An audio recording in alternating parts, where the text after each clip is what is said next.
Hi everyone, welcome back to my channel. If you have missing chat history problems like this, messages are missing, restore now. The reason mostly come from end-to-end encryption. You could turn it on by mistake or automatically enable. Now I will show you how to fix these problems. There's many ways to fix this. First, you need to go to settings. Right here.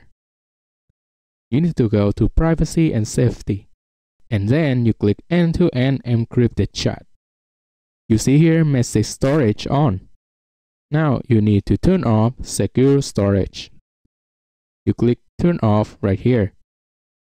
After turn off, you need to delete secure storage.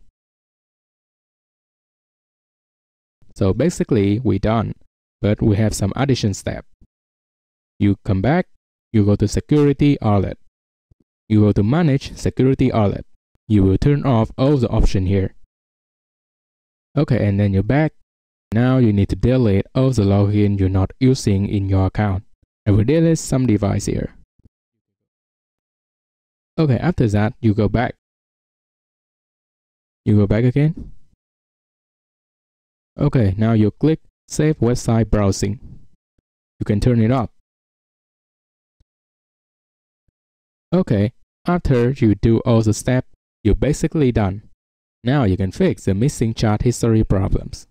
If my videos help you to solve your problems, just give me a like, subscribe, and drop a comment below what topics should I do next. Thanks for watching guys. I will see you in my next videos.